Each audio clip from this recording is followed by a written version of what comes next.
I'll just tell you, I am super excited about this next section, right? Um, we were just having a conversation, just privately over here, just utilities, right? So on your properties, if you're doing it right, you should almost always have some type of RUBS program on all your properties. Like it's the easiest money that you'll ever get. But our next presenter is going to show you how to get all of it, because the challenge most of us when we're setting it up, and I'm a victim of this, is for us on our bigger properties we've used companies called Conservice and things like that, and the service has never worked out well. And then really though, there's also another set of units, like in your smaller 100 units to 50 units, 25 units. In that aspect, it's not economical to use the bigger parties. They're not very good at it. They're going to overcharge. And so I'm going to bring in Tiffany. I want to say Mittal, right? I always want to say Mittal, but I know that's not right. With Power Ranger, she came on my podcast. We had a really good discussion. It was powerful enough. It's like, you know what? We need to bring you here live and tell us about what you're doing, and I really need you to pay attention, because I think she'll be able to show you some additional savings and value in what you should be doing and what she does and what her company does. So it's a great story. So Tiffany, welcome to the show. Thank you so much. Well, first off, I'll tell you a little bit about me. Just making sure I have this. So my husband, actually, he's right here. We're apartment owners first and foremost. So we really did this because we needed it for us, right? No one would help us. So it really kind of started one day. I was sitting around our kitchen table doing our finances and looked at my husband and said, what is going on with the water bill? These water rates have gone up so much that it's starting to eat into our profits. And I'm sure all of you have experienced this, because water rates have gone through the roof over the last 10 years. And not even water rates alone, it's sewer rates, it's trash rates, it's pest control rates. So what really kind of set us off, I'll explain in a minute, is something that happened at our property when we had a resident complain. But before I go there, I want to kind of understand just the mentality of our residents. So think about it, today's a conference. This morning I was thinking, oh, my shirt's a little wrinkly. I want to iron it, but I don't like to iron. So I'm going to stick it in the shower on a hanger. I'm going to turn on the hot water, and I'm going to shut that bathroom door, and I'm not going to think about it until I can remember that I still have the shower going, right? Because I'm going to just take the wrinkles out of my shirt. We've all done it. But we do it because it comes with the price of the hotel, right? But our tenants think the exact same way. So it was really when we had this tenant complain and we knew we had to do something. She called us up and said, I think my neighbor leaves her water on all day. I said, there's no way. So we sent our on-site manager in there. What do you know? Her shower's on. She's at work. We turn off the water. We wait for her to get home from work. And she said, well, my dog has anxiety. And if I leave the shower on all day, she thinks I'm home and doesn't bark.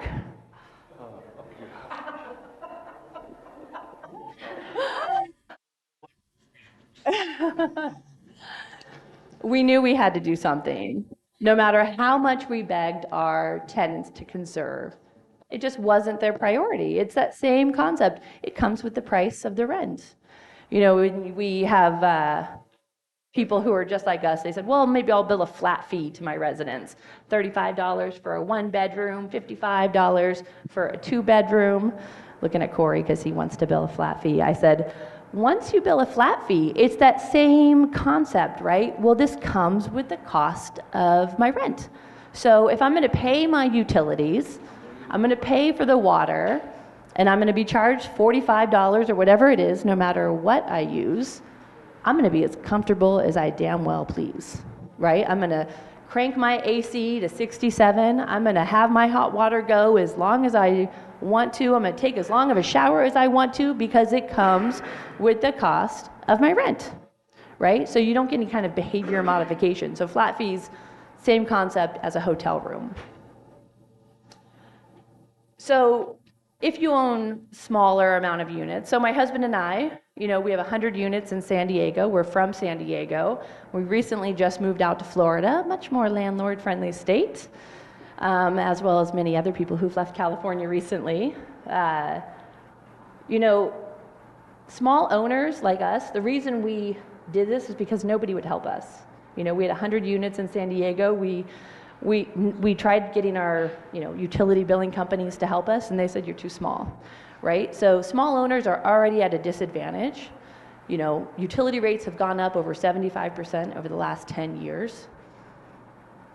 Again, rent raises. California is not the only state that is experiencing that you can't raise rents over 10%.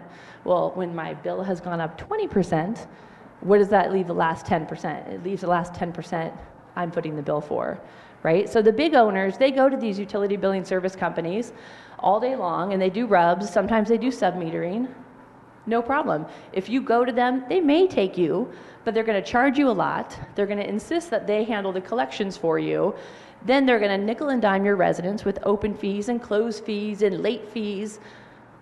I know, because I've been there, and I'll explain in a little bit. But most of the time they'll say, unless you have 1,000 units in your portfolio, we can't service you. Because they actually have people sitting in chairs doing the billing, and it doesn't matter. The process is the same, whether you have 100 units or whether you have 10,000 units. They're doing the same process, so it doesn't make sense for them to do it for small owners. These utility billing service companies, they're in it to make fees, right? They're not owners. They're in it to make fees. I worked at a number of these utility billing companies, and we made 30% of our revenue on late fees. And so who does that really benefit? It's a little bit of a perverse incentive. So after going to all the big players and them turning us away, my husband looks at me and said, you've been in operations for a little bit, and I know that you don't like it. Operations is hard, right? We have maintenance crews, we have bed bug issues. It's not really where I saw myself. And so I said, I'm a little bit more of a problem solver by nature. And so my husband, Mark, said, well, why don't you go get a job at one of these utility billing service companies and find out what they're doing and bring it back? I said, that's a good idea. So I got a job. This is actually the first company I got a job with. Like my husband said, they let us become customers by default.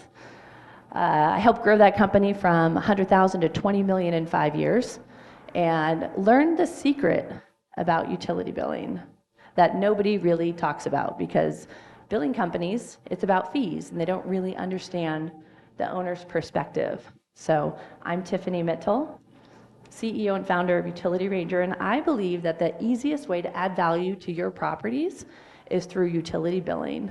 And that's because with the secret that I learned about utility billing, that's not about the billing whatsoever.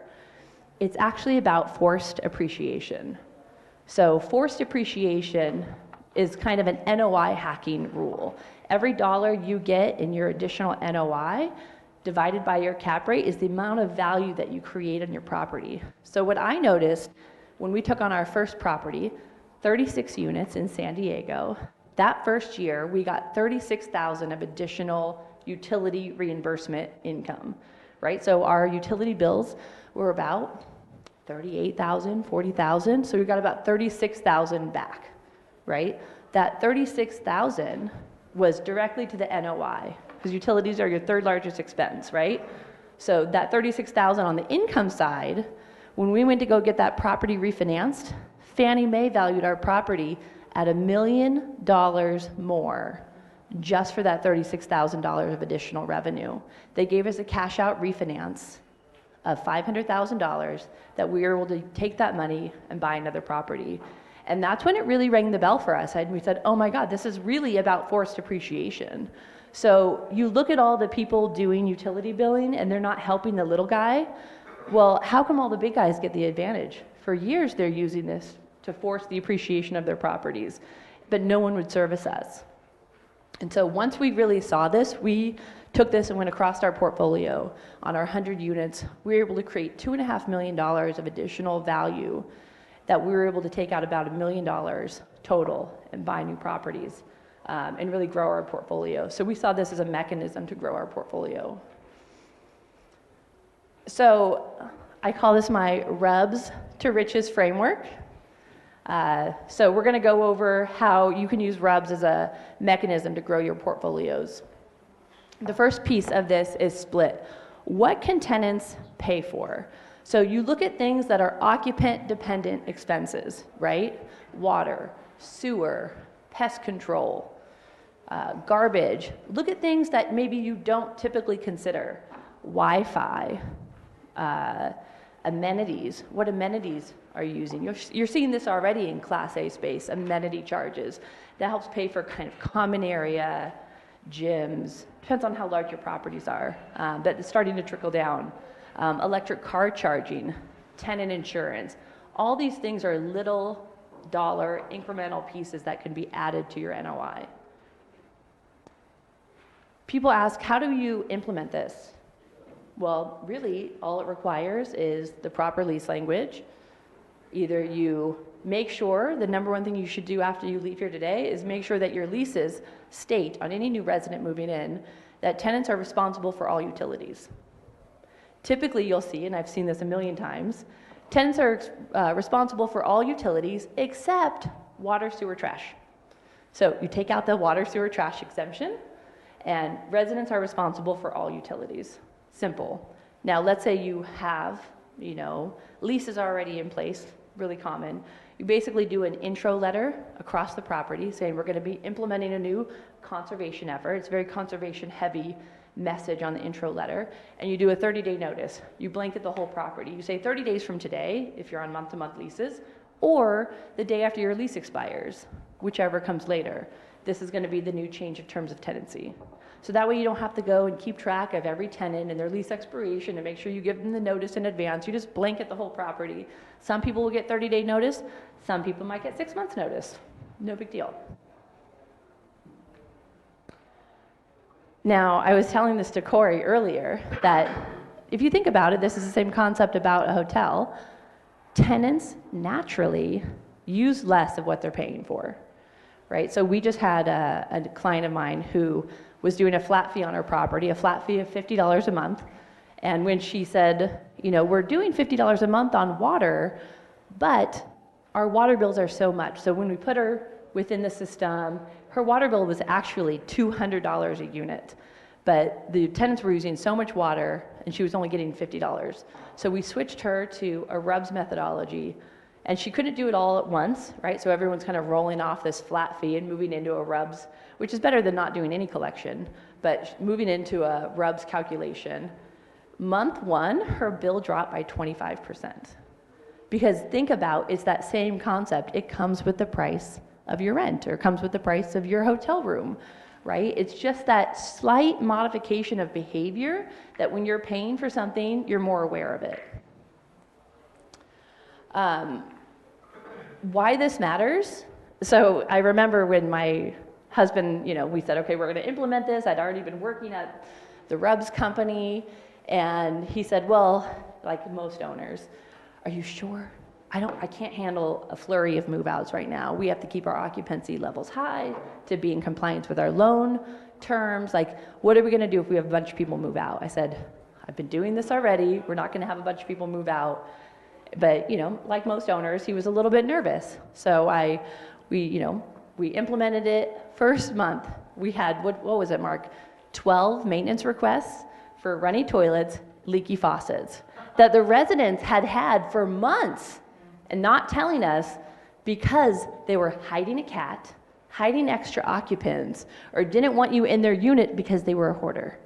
Whatever the reason is, they don't want you in their unit. So they're not telling you that the toilet's running at night. They're not telling you that the faucet's leaking. Well, we all know if the faucet's leaking, you're going to have secondary damage caused by this that their deposit is probably not going to pay for at the end of this.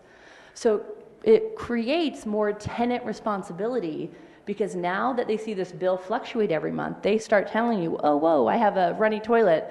I mean, think about how cheap replacing a flapper is on a toilet compared to how much water you're losing daily by the not reporting it.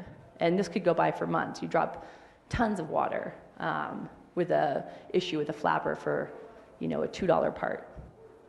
So implementing this really does create not only tenant responsibility, but that slight modification of behavior, right? So I'm using less. I'm not doing my dishwasher with one dish in it. I'm not doing my laundry with one article of clothing in it. So now I'm compressing what I'm using. So I'm using appliances less, which is also going to help me in kind of the longevity of my appliances. I'm reporting issues that come up, so I'm getting those handled, so I'm not having secondary damage, and people are using less water overall. So it's really a win-win-win, although it is scary to implement upfront. So the next piece of this is surge. So once you implement it, you see all these things transforming on your property, tenant responsibility, decrease in usage, what you really start seeing is the surge of property values. And I'll go over what this calculation looks like so everyone can see, okay, what are we paying today in utilities? What does this look like? If we were to implement it, what would that forced appreciation value look like? But again, you have to also remember, how properties are valued, right? So commercial properties are valued with your NOI divided by your cap rate. So everyone here knows on average what their cap rates are. So we'll take that number and we'll do this, kind of back of the envelope. The next piece of this is scale. This is kind of what I talked to you about before, which is kind of refinance and repeat, right? People have all heard of the BRRRR strategy. I feel like they need like an NOI hacking piece in that. So you're buying, you're rehabbing, you're refinancing, same thing. But what you're doing in there is think about how much you're NOI hacking if you're doing big rehab projects. How much capital are you putting out to increase your NOI, to increase that rental amount? It's a lot of capital, and maybe you don't have that capital up front when you first buy a property. So this is like a value add strategy, which doesn't cost you any money, right? All you're doing is switching the utilities responsibility from landlord paid to tenant paid and increasing your NOI just by the amount of your utility amounts. So using that amount increases the value of your property, you surge, you repeat, refinance, you pull your cash out, you do it again. So this is how my husband Mark and I have basically grown our portfolio. And so that's why I'm teaching others to do what we've done, and it's worked. And really no money out of pocket. So this is that same property that I was talking to you about in San Diego, our 36-unit property. So total income, 4.5 cap, this is a few years ago in California prices. But 7.1 was the value of the property. You see that we increased the total income by $35,000. That also decreased the expense a little bit too, because we had that increase in savings from the residents. So the total NOI increase was $43,000. So the property value difference, $953,000. No money out of pocket, just changing the tenant responsibility. And this is 36 units. It's crazy. So we're gonna do a quick exercise. I'm gonna give you a quick back of the envelope calculation. So everyone get their phones out, and if you have this, now this is a back of the envelope. We use this when we're evaluating new deals, and then I'll show you how to do the deep dive calculation. But you're gonna take the number of units you have. You're gonna times that by 1,000. So 1,000 is basically how much money you're gonna get annually per unit on average in utility reimbursement. So that's about $80 a month per unit. So $1,000 a year. So number of units times 1,000, take that total and divide it by your cap rate.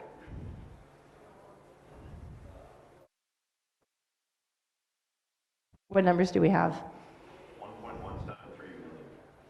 1.173 million. Pretty good. How much? 21. 21 million. Now that is amazing. Are you doing RUBS today? Combination. Okay. We do some utility packages. Okay. I like to come here. Okay. Mm-hmm. Mm-hmm.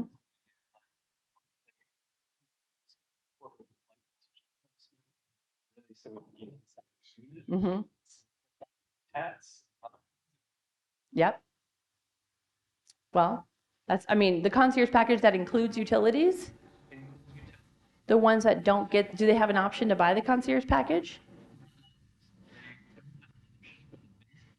Which is utilities. Uh-huh.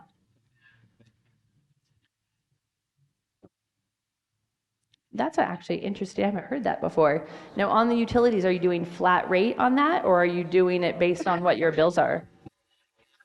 Okay. Yeah.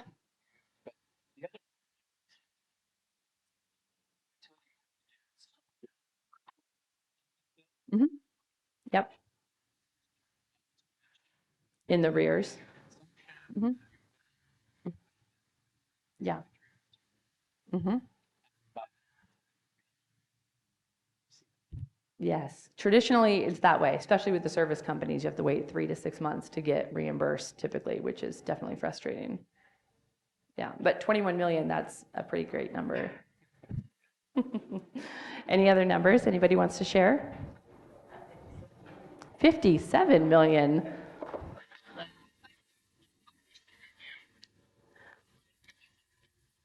$1,000 is a per unit return, so about 80 bucks a unit per month in utility reimbursement. Yeah, I mean, this is average, but I'll show you the deep dive calculation on this. But we're talking a lot of money. Do you,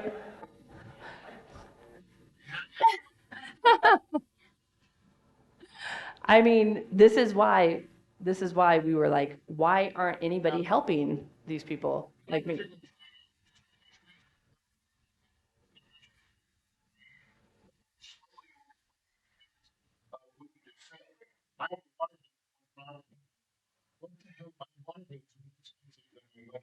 Yeah.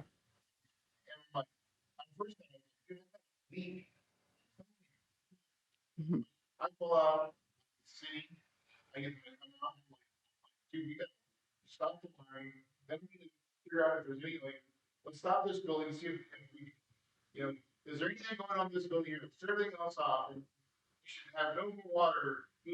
You know what it is?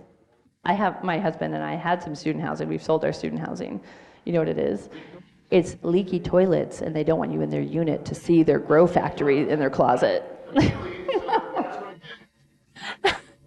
They don't want to see the marijuana plants that are growing in their closet, and so they won't let you in their unit to change the $5 part. I mean, uh, they don't want you in the unit and those flappers on the toilet, so you have to have quarterly inspections that will help.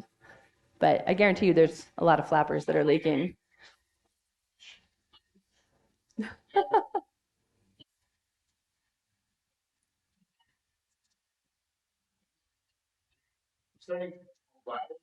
Mhm.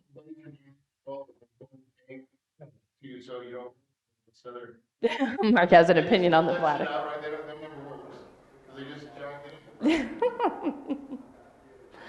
Yeah, I mean, the thing is with RUBS, nobody wants to be the first one in your neighborhood to do it, and nobody wants to be the last.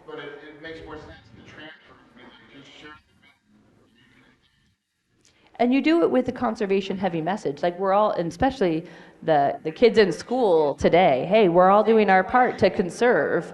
We're going to hope to get this I mean, it's really a conservation message that resonates with tenants. Yeah.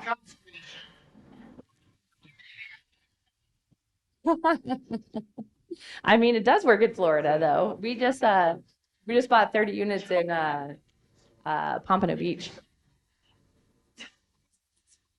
Yeah. So this is the short calculation. So yeah, correct. Correct. Yeah, it's the delta. If you're doing something already, it's the delta between what you're doing and what your bill is.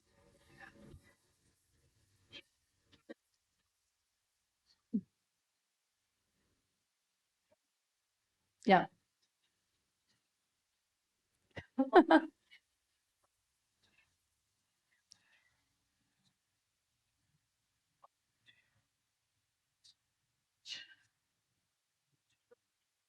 So doing it from a flat fee to RUBS is easier to do than doing it from nothing to RUBS because they're already used to paying utilities, right? So you don't have to notify your residents in the same capacity that it's just, hey, we're changing the billing methodology versus we're changing the utility responsibility, right? So the utility responsibility, you have to wait for the leases to expire. So you're going to still blanket notice the property, but it's going to be a roll-on effect over the next 12 months, right? So on a flat fee, you're still going to be collecting the flat fee along the way, but as those leases expire, since you've notified them of the bill methodology, and it depends on your lease. If your lease says, and many leases do, this is the way we're going to be billing. It's going to be, one of these three different, methods or a combination of both, and we have the ability to change our methodology as we see fit. There's a lot of lease language that basically says I can change my methodology at any point without having to notify you, which then would be a simple change. It just depends on what your lease language says. So really understanding your lease language, putting that information up front for all new leases going forward. And I'll show you, I have a copy of lease language I can give everyone here as well, just as a sample.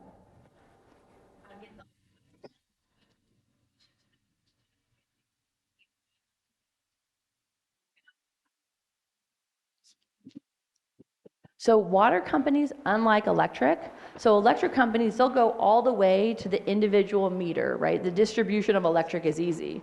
The distribution of water is never going to be the same.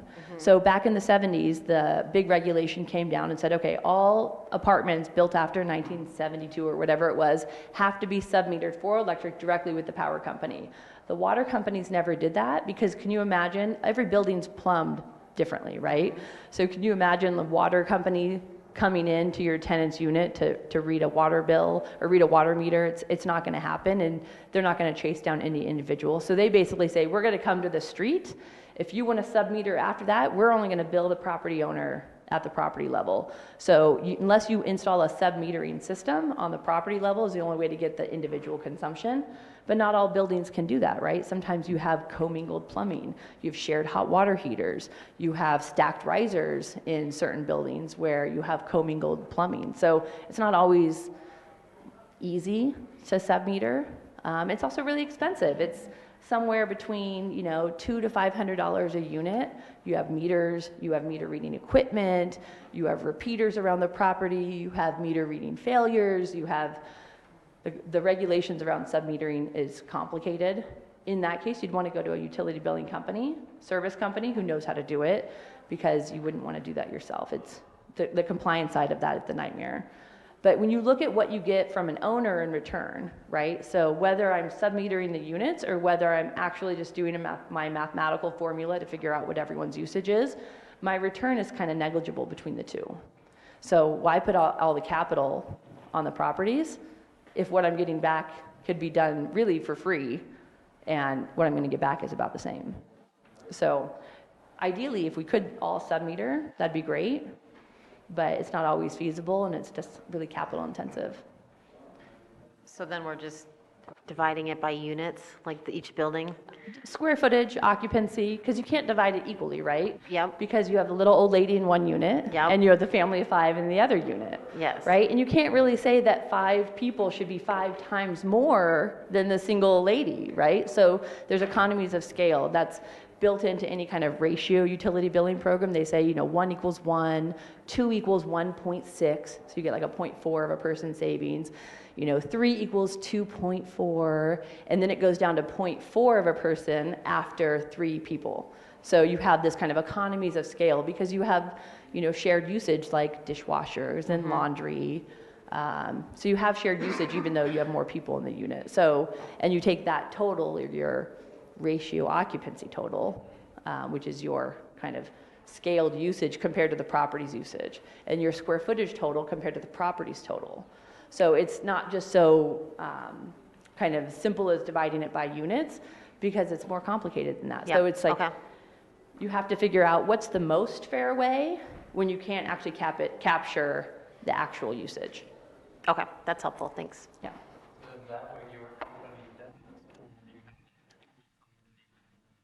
I will get to that.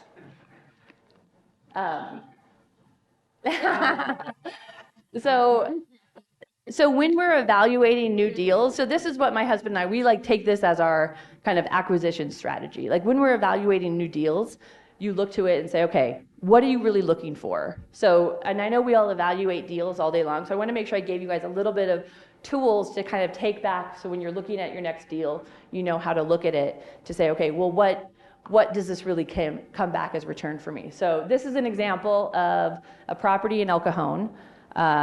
They're selling this at like a 2.63% cap, which I don't know who sells at a 2.63% cap anymore. So this looks like a bad deal initially, right?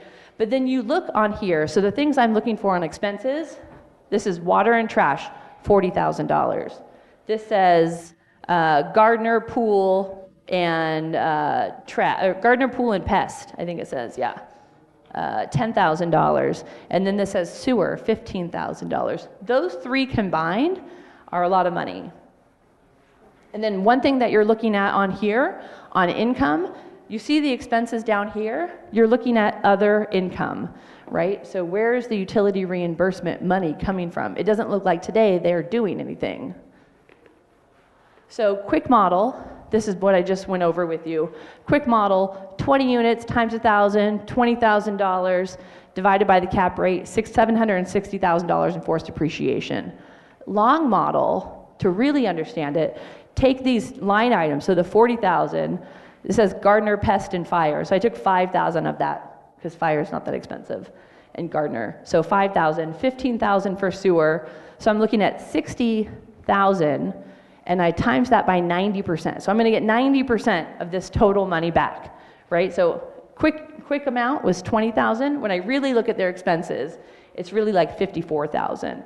54,000 divided by that same cap rate, $2 million in forced depreciation versus the 760. I know.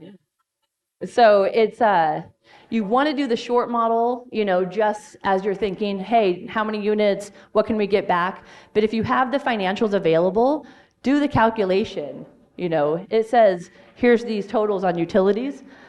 Actually take that money, take 90% of that money and divide it by the cap rate. Here's another really good one. Are your rents at market rate? So everyone thinks like, oh, I'm including utilities and I'm at market rate rent. I hear this all the time. Okay, well, if you're at market rate rent and you're including utilities, you should probably be $80 more than your competitor if you're really at market rate with your utilities. But guess how many people are going to come knock on your door if you're $80 more than your competitor? Nobody. So things to look at is utility rates on this one. This is actually our same property when we first implemented this. We had $13.20 as our average market rate rent. Our comps without utilities were $13.20. When we averaged our total utility amount, we just assumed our neighbors were similar to us. Our effective rent was $12.38, and their effective rent was $14.02. So when you compare the two, you're not really at market rate if you're including utilities, because many people are not. So really, you're $165 per unit difference than your competitors. You can't compete if you're that much lower than your competitors. So this is a great case study on a client who had 500 units. Nobody would help him. Call him growth-focused Gary. 500 units, portfolio in Seattle. He was considering implementing RUBS, but he was worried about his resident turnover. He had to maintain good relationships with the bank to keep his loan in compliance. He reviewed local utility billing companies but found high resident complaints and high fees. So he said, most of them said they wouldn't even work with him because he only had 500 units. So he looked at his options. So his first kind of worst case scenario was, well, what if all my residents move out? So scenario one says, okay, let's go with this worst case scenario. Let's say 3% of your residents move out and those units stay vacant for 6 months. The likelihood of that is pretty small. But let's go with it. So out of the 500 units he had, 3% was 15 units for 6 months at $1,320, $118,000 in lost rent. Compare that with his monthly RUBS income on the properties times 6 months, $219,000 of income during that same time period. So his real net effect on revenue was still $100,000 positive, even if those units stayed vacant for 6 months. Scenario 2, how could this change his portfolio value? Same numbers. His portfolio value, $92 million. After the RUBS implementation, $17 million increase in his portfolio value. And the only thing he did was change the utility responsibility.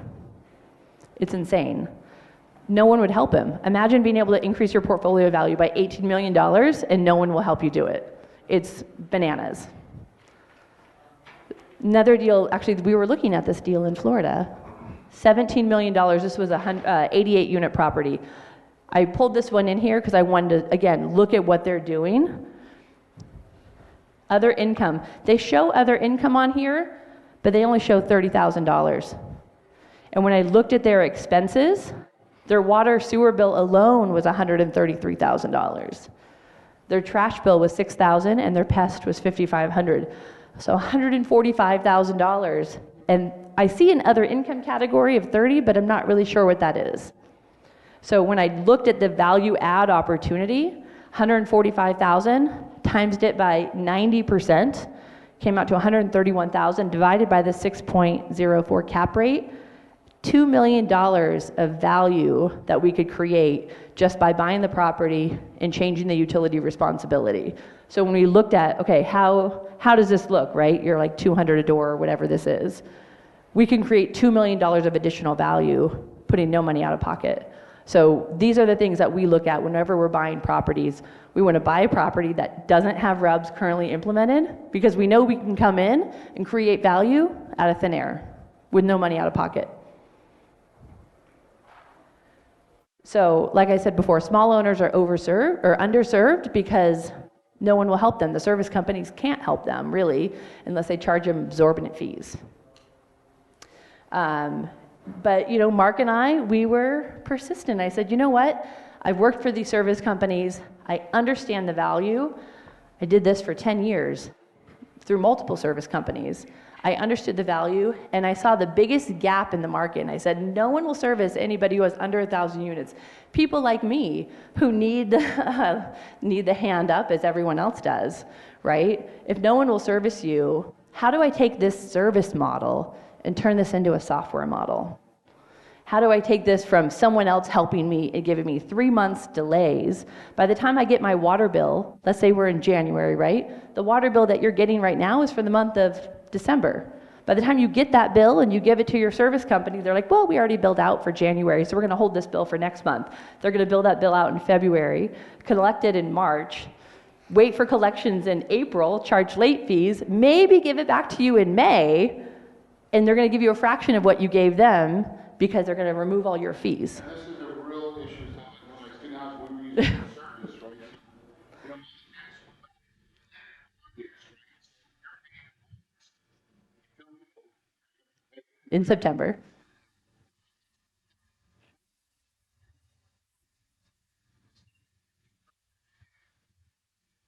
Due in November.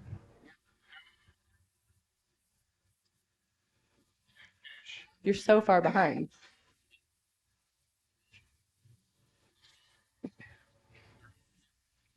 Yeah, because it's so far behind. And when they go to move out, you're now 3 months behind in a utility bill, and you have to try to catch them up from the day they moved out. And you're like, here's a $300 utility bill.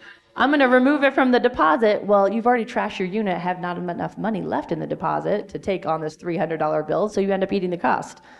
See it time and time again. So I said, how do you remove all that, right? You remove it by removing the middleman. You remove it by taking out the people causing the problem, because I'm already getting the utility bill. I just need to enter that number into something and then immediately have that go to the tenants. So then I can collect it on the first of the next month. I just took this 6-month process and turned it into 15 days. by taking out the middleman.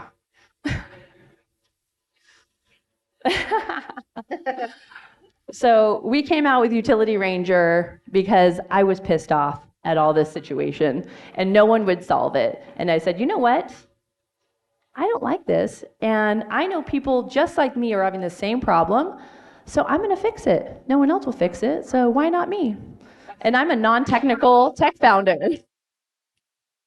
So Utility Ranger is really a symbol of strength. It's the space ranger who's out there to help the little guy democratize this prop tech space so everyone has the same advantage the big guys have had for years. So a year in, we pitched our company to the 10X incubator, and they acquired half our company on the spot. So it has been a whirlwind since bringing in Grant Cardone and Jared Yellen. So I saw them as the perfect partner because their entire audience is my target market. Little guys like me who no one will help until now. So people ask me, how does it work? This isn't even showing up for some reason. Wi-Fi.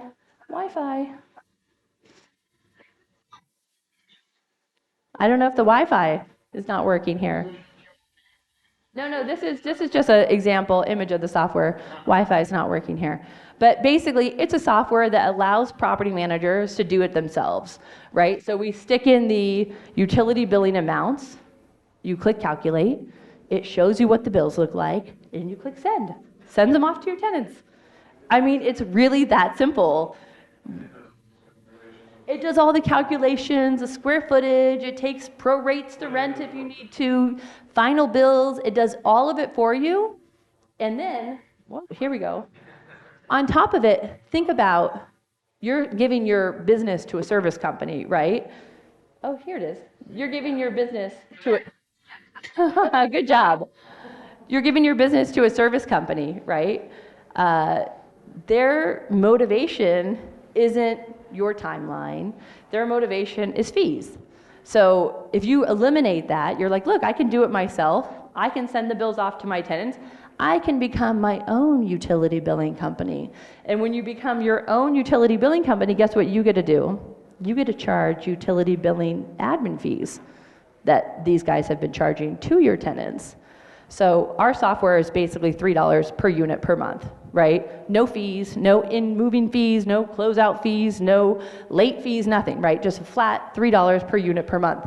But now that you're the utility billing service company, you can either put that $3 on your resident bill, making it free for you, or you can say, hey, I'm going to charge $6 a month to my tenants because that's going to help pay for the person who's putting in the bill amount. And now I'm going to turn it into a revenue generation tool. So now I'm going to make $3 a unit per month or $4 a unit per month, and that's going to help me pay for other sunk costs like property management software that you normally eat the cost on. You can't have any way to recover property management software fees. So if you're making $3 or $4 a unit per month, you're covering all these sunk costs that you normally couldn't recover before. And because you're the one doing it, you can charge the admin fee. So not only does it become free for our users, but it becomes a revenue generation tool. So picture a day, one day when you open up your bill knowing that your residents are going to pay you back. Picture a day when your accountant comes to you and says, what are we doing different? Our profits are up.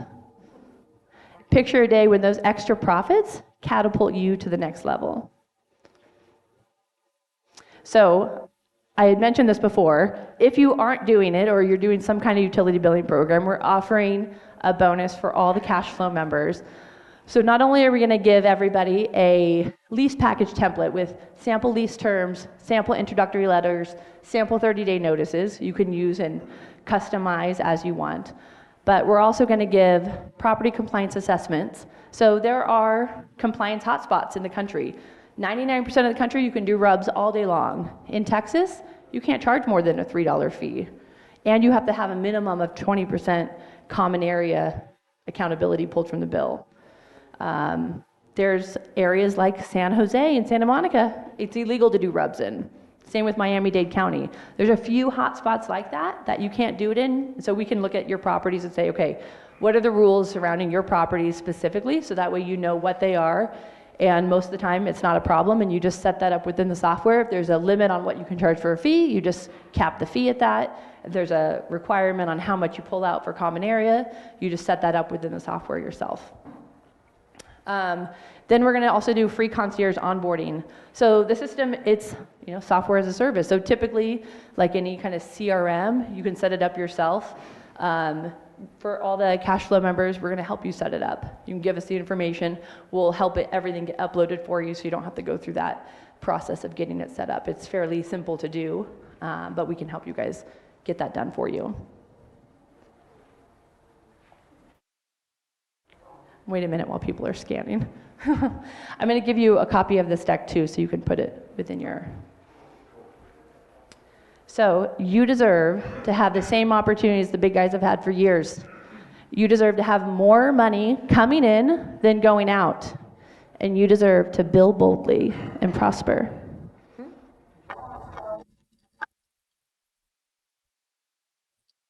Any questions?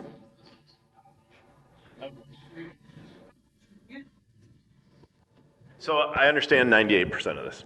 Here's the part I don't understand. Just help me finish the gap. Most of our properties have one water meter. Okay, and you had mentioned that it's really hard to individually meter, right?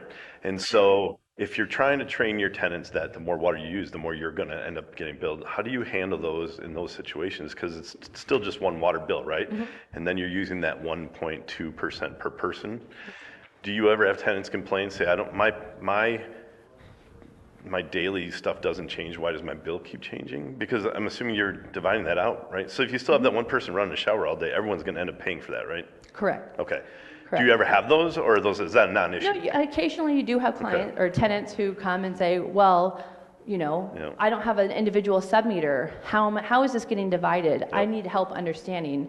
And we typically say, well, we don't have a way to divide out everyone's individual usage because our building isn't set up to be able to have, water that's designated only for your unit. Yep. So we tell them, we can't divide it evenly, right? We have to try to put, the responsibility on the tenant because the tenants are the ones consuming the water, and we can't divide it equally because that's not fair. Yep. And we just are very transparent. That's not fair. Okay. So the only way to do it is to do it by the number of people who are in your unit and the size of your unit. The bigger your unit is, you typically have more bathrooms, more water. Yep. So you so you find that those conversations are enough to get people to reduce their usage, basically. It's not even so much the conversation helps reduce the use, it's seeing the bill every month. Okay. And when they see that fluctuation, they may not realize that their water habits are changing, right? They say, oh, I use the same amount of water every single time. Yeah. But when you see that bill, you actually instinctively use less water, right? You're turning off the faucet when you're brushing your teeth. Yep. It's those little micro amounts that you're doing every single month, which will impact how the bill, and you're getting billed differently, right? Every month. You have kind of seasonal rates that come into effect. And so if you're billing a flat fee, you can't really account for those seasonality, right? People take more showers in the summertime because it's hot and sweaty, right? So it's all that kind of seasonality. You do take out, we call it an owner's portion. In the industry, it's called common area deduction, right? So pool, landscaping. We call it an owner's portion because it's resident facing, so that way they understand. So on the bill, in most service companies, they just give your residents a bill and it's like calculated in a black box and the residents have no idea how it's calculated. Then they go to the property manager and the property manager is like, well, let me go talk to the utility company. And so it's just kind of delayed. So we kind of eliminated all of those questions by just being very transparent on the bill. So the bill says, this is the master bill amount. So my sewer bill comes in my property taxes. So I get 1/12 of that will show up on each resident's bill. So it says this is the master water bill, the master trash bill, the master sewer bill, whatever it is, right? And then it says owner's portion is 20% of the water, 10% of the trash, whatever I've set that up to be. And then it says my tenant portion or my kind of resident portion. It says my occupancy share of this bill is 1.25 and my square footage share of the bill is maybe 3.2. Those two in combination, you can reverse engineer it by multiplying that ratio by the master bill and you can get the same number. So it kind of eliminates all the questions because they see exactly how it's calculated on the bill itself. And so that typically eliminates any questions up front because you're showing them exactly how it's calculated. And it's better than dividing it evenly because that's not really fair. Yeah. Okay. So if a single person moves out and a family of 4 moves in, everyone else benefits from it because, Yeah. okay. Because now you're sharing the water, but Yeah. your water bill may go up a little bit. Well, You there's have that 4 true. people, Okay, right? good point. So Yep. It probably is pretty much it will the same. balance out, really. Here's my biggest takeaway too. This is what it's just making me think differently, right? So I've got on my student side, it's been traditionally that it's all bills paid, right? But it really does nothing to incentivize anything, and then costs have skyrocketed. So like you think about like commercial assets, right? Triple net leases. Those are beautiful because no matter what happens to your utilities or anything like that, you're just passing it right through, and you're still going to make your profit. And the biggest erosion in our wealth lately has been a lot of things we can't control, right? Is the inflation piece of utilities, water, insurance. Like, you wish you could pass the insurance cost to somebody. Well, think about insurance. A lot of times you can bundle in renter insurance as There's well. insurance. And then you can up the renter's insurance and make additional income. So let's say your renter's insurance policy, when bulked in with your, policy on the property, is an extra $5 to $6 per unit. You can charge them $15 per unit, right? Which is typical, $15 to $20 per unit. So that helps pay for some of your insurance if it's bulked into the same policy. Only for your damages on your stuff, right? So it's not a homeowner's insurance, like it's not a policy for their stuff. It's just and this is what we do in our like, we'll try to buy it for $4, and the properties will charge 12, or $12.95. We'll charge maybe 8, right? Or I think we charge 7, so we buy it for 4, charge 7, so we make $3 per, right? And then the property makes additional money too. So it's like that's a piece. Again, but like when you add it towards 3,000 doors or whatever doors you have, you're like, oh, and then you put it on a cap rate. Yeah, think about how other industries have dealt with price compression, right? So we're having price compression, we have inflation, we have, market economic factors, you have all this price compression, right? And then you have all these other things going up like utilities and everything. So how have other industries dealt with this? Look at the airline industry. What do? They unbundled their baggage, right? Because how are they going to continue to keep the prices low, right? You have to unbundle. Look at resorts. What have resorts done? They've unbundled their resort fee, which helps pay for a lot of these kind of sunk costs that they have to pay for regardless. So, and Mark is actually, I'll have to give him the credit for this. He's been saying this for years. The future of multifamily is triple netting apartments. You're paying for the airspace and everything else is extra. You have to unbundle to remain competitive because someone's only coming in. It used to be an amenities rush. What amenities are included with my rent? Everybody remembers the push to add gyms and all these different amenities, right? Because it was an amenity rush. Now those have really been commoditized, and that compression on market rent, now it's what's the rent, right? I'm only coming to your property if the rent is under $2,000. Now I might have an amenity fee, I might have water, sewer, you have to buy cable, you have to buy Wi-Fi, you have to buy all these things. You can give out Wi-Fi codes for this, you have to get Wi-Fi on the property anyways for your leasing office if you have one. So if I have to get Wi-Fi on the property, why not hand out Wi-Fi codes?